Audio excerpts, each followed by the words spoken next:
যদি আমরা মুসলমানদের কমান্ডারকে 10,000 দিনার দিই এবং তার অধীনস্থ সর্দারদের 1,000 দিনার দিই, তাহলে তারা এই যুদ্ধ ছেড়ে চলে যাবে। বলো, মহান তোমাদের সঙ্গে কথা বলতে চায়। এটি ছিল রোমান বাহিনীর প্রধান সেনাপতি মহানের বার্তা। মুসলিম শিবিরে ঘোষণা পাঠানো হলো, মহান আলোচনা করতে চায়। মুসলমানদের পক্ষ থেকে কোনো বড় কমান্ডার সামনে আসুক। ফয়সালা হলো যে খালিদ ইবনে ওয়ালিদ যাবেন। খালিদ ইবনে ওয়ালিদ আসছেন, খালিদ ইবনে ওয়ালিদ আসছেন, খালিদ ইবনে ওয়ালিদ আসছেন। দর্শকবৃন্দ, একটি অত্যন্ত প্রসিদ্ধ গ্রন্থ আল বিদায়া ওয়ান নিহায়াতে একটি ঘটনা লিপিবদ্ধ আছে। এই ঘটনাটি মনোযোগ দিয়ে শোনা প্রয়োজন। ইয়ারমুকের যুদ্ধে দুই বাহিনী মুখোমুখি অবস্থানে ছিল। রোমান বাহিনীর সংখ্যা ছিল 2,40,000 এবং মুসলমান বাহিনীর সংখ্যা ছিল 35,000। রোমান বাহিনীর প্রধান সেনাপতির নাম ছিল মহান।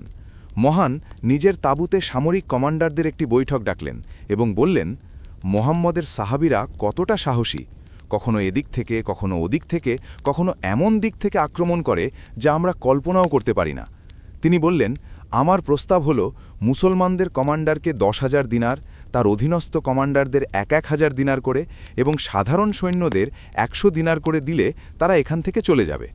মুসলমানদের সাহস দেখে ভীত হয়ে সব রোমান কমান্ডার সঙ্গে সঙ্গে সম্মতি জানালো। মহান একজন দূত পাঠিয়ে মুসলিম শিবিরে ঘোষণা করালেন, মহান আলোচনা করতে চান, মুসলমানদের পক্ষ থেকে একজন বড় কমান্ডার পাঠানো হোক। ফয়সালা হলো খালিদ ইবনে ওয়ালিদ যাবেন। আল্লাহর তরবারিগুলোর মধ্যে এক তরবারি, নবী সাল্লাল্লাহু আলাইহি ওয়াসাল্লামের হাতে প্রশিক্ষিত সেনানায়ক। মহান নিজের শক্তি জাহির করার জন্য তাঁবুর প্রধান দরজার দুই পাশে সজ্জিত সৈন্য দাঁড় করালেন, তাদের হাতে উৎকৃষ্ট তলোয়ার, দেহে রাজকীয় পোশাক।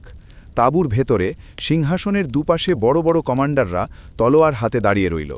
সবচেয়ে লক্ষণীয় বিষয়, তাঁবুর প্রবেশপথ থেকে সিংহাসন পর্যন্ত একটি অত্যন্ত মূল্যবান ও বিলাসবহুল কার্পেট বিছানো হলো, যাতে মুসলিম দূত শুধু শক্তিই নয়, রোমানদের সম্পদেরও ধারণা পায়। আল্লাহর সিংহ, আল্লাহর তরবারি, খালিদ ইবনে ওয়ালিদ বুক চিতিয়ে হাতে তলোয়ার নিয়ে প্রবেশ করলেন। যাদের ভয় দেখানোর জন্য দাঁড় করানো হয়েছিল তাদের দিকে তিনি একবারও তাকালেন না। কার্পেটের কাছে পৌঁছে তিনি তলোয়ারটির অগ্রভাগ মাটিতে গেঁথে কার্পেট চিরে চিরে সোজা মহানের সিংহাসন পর্যন্ত এগিয়ে গেলেন। কমান্ডাররা চিৎকার করতে লাগল, আমাদের দামি কার্পেট কেটে ফেলেছে। খালিদ ইবনে ওয়ালিদ মহানের সামনে গিয়ে বসলেন। কোনো সালাম নয়, কোনো ভনিতা নয়। মহান বিস্মিত হয়ে বলল, তোমরা তো একসময় খুবই গরিব ছিলে, ছাগল চড়াতে, যুদ্ধ, শাসন বা ক্ষমতা সম্পর্কে তোমাদের কিছুই জানা ছিল না। তাহলে এই সাহস এলো কোথা থেকে যে তোমরা আমাদের মতো শক্তির সামনে দাঁড়াতে পারছ? খালিদ ইবনে ওয়ালিদ কোরআনের আয়াত পাঠ করলেন। আল্লাহ আমাদের প্রতি অনুগ্রহ করেছেন, তিনি আমাদের মধ্যেই একজন রসুল পাঠিয়েছেন, যিনি আমাদেরকে তার আয়াত পাঠ করে শোনান এবং প্রজ্ঞা শিক্ষা দেন। এর আগে আমরা স্পষ্ট গোমরাহ ছিলাম। এরপর তিনি বললেন, মহান, আজ আমরা কি তা তুমি নিজ চোখেই দেখছ। মহান বলল, তুমি পাবে 10,000 দিনার, তোমার কমান্ডাররা পাবে 1,000 করে, আর প্রতিটি সৈন্য পাবে 100 দিনার। খালিদ ইবনে ওয়ালিদ উত্তর দিলেন, হে মহান, আমার কথাও শোনো, আমরা কাফিরদের রক্তপানকারী জাতি, আর আমরা শুনেছি রোমানদের রক্ত খুবই মিষ্টি। এই উদ্দেশ্যেই আমরা এসেছি।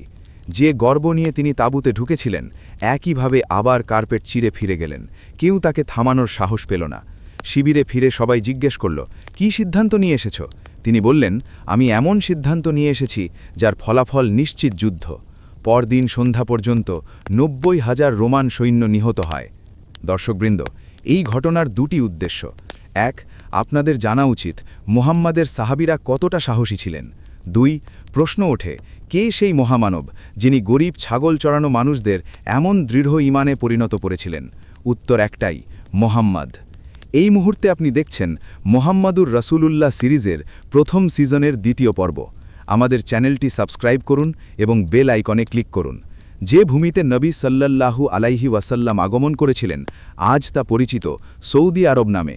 এর সবচেয়ে পবিত্র নগরী হল মক্কা। তবে সৌদি আরব নামটি আধুনিক 1932 সালে দেওয়া হয়েছে। নবীর যুগে এই অঞ্চল হিজাজ, নাজাদ, নাজরান ও ইয়াসরিবে বিভক্ত ছিল। এটি ছিল শুষ্ক ও বালুময় এলাকা। কোনো বড় নদী ছিল না। খেজুর ছাড়া বড় কোনো ফসল জন্মাত না।